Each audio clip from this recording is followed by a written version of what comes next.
নবম শ্রেণীর বাংলা নব সৃষ্টি থেকে এমসিকিউ, এসিকিউ এবং বড় প্রশ্ন তোমরা দেখে নাও। প্রথমে রয়েছে ঠিক উত্তরটি বেছে নিয়ে লেখো, অর্থাৎ এমসিকিউ প্রশ্ন উত্তর। প্রথম প্রশ্ন, নব সৃষ্টি রচনাংশটির রচয়িতা কে? উত্তর হবে সৈয়দ মুজতবা আলী। 2 নম্বর প্রশ্ন, সৈয়দ মুজতবা আলীর ছদ্মনাম কি? ওমর খৈয়াম। 3 নম্বর প্রশ্ন, নব সৃষ্টি প্রবন্ধটি সৈয়দ মুজতবা আলীর কোন গ্রন্থ থেকে সংকলিত? চতুরঙ্গ। 4 নম্বর প্রশ্ন, প্রাচীন যুগের ভাষা কোনটি? হিব্রু। 5 নম্বর প্রশ্ন, আইন, আদালত, খাজনা, খারিজ কোন ভাষার শব্দ? উত্তর হবে আরবি ফার্সি। 6 নম্বর প্রশ্ন, বাঙালির সর্বশ্রেষ্ঠ সাহিত্য সৃষ্টি কোনটি? উত্তর পদাবলী কীর্তন। 7 নম্বর প্রশ্ন, এদের মধ্যে প্রাচীন যুগের ভাষা নয় এসপেরান্তো। 8 নম্বর প্রশ্ন, আতর শব্দটি হলো ফার্সি শব্দ। 9 নম্বর প্রশ্ন, লেখালেখির ক্ষেত্রে বিদ্যাসাগর যে ভাষাটি ব্যবহার করতেন তা হলো সাধু ভাষা। 10 নম্বর প্রশ্ন, নব সৃষ্টি প্রবন্ধাংশটির নাম? চতুরঙ্গ। 11 নম্বর প্রশ্ন, খাঁটি বাঙালি মেয়ের রূপ ধারণ করেছেন? উত্তর শ্রীরাধা। 12 নম্বর প্রশ্ন, সংস্কৃত শব্দ বাংলায় ঢুকেছে কারণ সংস্কৃত চর্চা এদেশে ছিল বলে। 13 নম্বর প্রশ্ন, যিনি আরবি ফার্সি শব্দের বিরুদ্ধে জিহাদ ঘোষণা করা আহাম্মকি বলে মনে করতেন তিনি হলেন হরপ্রসাদ শাস্ত্রী মহাশয়। 14 নম্বর প্রশ্ন, উর্দুকে ফার্সির অনুকরণ থেকে কিঞ্চিত নিষ্কৃতি দিতে সক্ষম হয়েছিলেন কবি ইকবাল। 15 নম্বর প্রশ্ন, নিম্নলিখিত ভাষাগুলির মধ্যে কোনটি একটি আত্মনির্ভরশীল ভাষা? উত্তর সংস্কৃত ভাষা। 16 নম্বর প্রশ্ন, নিম্নলিখিত ভাষাগুলির মধ্যে যেটি একটি আত্মনির্ভরশীল ভাষা নয় সেটি হলো ইংরেজি। 17 নম্বর প্রশ্ন, নব সৃষ্টি প্রবন্ধে উল্লেখিত ভাটিয়ালি হলো একটি বিশেষ ধরনের পল্লীগীতি। 18 নম্বর প্রশ্ন, রান্নাঘর থেকে যা তাড়ানো মুশকিল তা হলো আলু কপি। 19 নম্বর প্রশ্ন, নব সৃষ্টি প্রবন্ধে যে মহাকাব্যের উল্লেখ আছে তা হলো মহাভারত। 20 নম্বর প্রশ্ন, আবেস্তা ভাষাটি ব্যবহার করত জরাথুস্ট্রীয়রা। 21 নম্বর প্রশ্ন, বাংলা ভাষায় যে বিদেশি ভাষাটি তুলনামূলকভাবে কম ঢুকেছে তা হলো ফার্সি। 22 নম্বর প্রশ্ন, ইরানি আর্য সাহিত্য কোনটি? ফার্সি। 23 নম্বর প্রশ্ন, হিন্দি পদ্যের উপর প্রভাব বেশি পড়েছিল যে ভাষার তা হলো ফার্সি।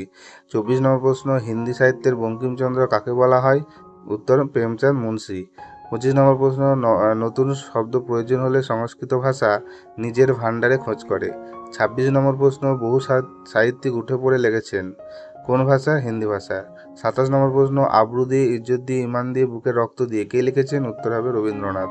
28 নম্বর প্রশ্ন, ইনকিলাব, শহীদ প্রভৃতি শব্দ বাংলায় অনায়াসে ব্যবহার করেছেন নজরুল। 29 নম্বর প্রশ্ন, সাধু রচনায় বিদেশি শব্দ ব্যবহার করতেন না কে? উত্তর হবে বিদ্যাসাগর। 30 নম্বর প্রশ্ন, বেনামিতে লেখা অসাধু রচনায় আরবি ফার্সি ভাষা ব্যবহার করেছেন কে? বিদ্যাসাগর। 31 নম্বর প্রশ্ন, নব সৃষ্টি রচনায় অতিশয় নিষ্ঠাবান ব্রাহ্মণ পণ্ডিত বলা হয়েছে কাকে?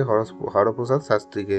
32 নম্বর প্রশ্ন, কোন ভাষা চর্চা উঠিয়ে দিলে আমরা অন্যতম প্রধান খাদ্য থেকে বঞ্চিত হব? উত্তর হবে সংস্কৃত ভাষা।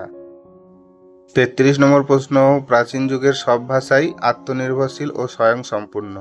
34 নম্বর প্রশ্ন, প্রেমচন্দ্র হিন্দিতে বিস্তর ড্যাশ ব্যবহার করেছেন, আরবি ফার্সি ব্যবহার করেছেন। 34টা এমসিকিউ প্রশ্ন তোমাদের দিলাম।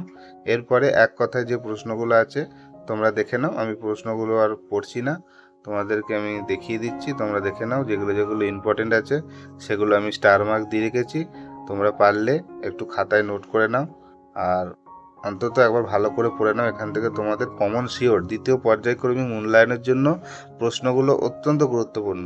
আমি তাই আর এগুলো প্রশ্নগুলো পড়ছি না, ভিডিওটা অনেক বড় হয়ে যাবে, তোমাদেরও ধৈর্য হারিয়ে যাবে, যার জন্য আমি খুব কম সময়ের মধ্যে যাতে তোমাদের সঠিক জিনিসগুলো পাওয়া যায় এই জন্য আমি ভিডিওটা আজকে করে দিলাম, তোমরা দেখে নাও। তারপরে 3 নম্বর প্রশ্নগুলো আছে, তারপরে 5 নম্বর প্রশ্নগুলো আছে, সবই আমি শো করেছি। আমি ধীরে ধীরে তোমরা দেখো, স্টপ করে করে পারলে খাতায় লিখে নাও, পড়ে নাও, একদম দেখবে পরীক্ষা একদম সব চলে এসেছে। একদম খুব গুরুত্বপূর্ণ প্রশ্ন এগুলো, আসার মতো, পরীক্ষা আসতেই পারে প্রশ্নগুলো। তাই জন্য আমি স্টার দিয়েছি যেগুলো, ওগুলো খুব ভালো করে পড়বে। স্টার দেওয়াগুলো তো ভালো করে পড়বেই, তার সঙ্গে এগুলো পড়ে নেবে।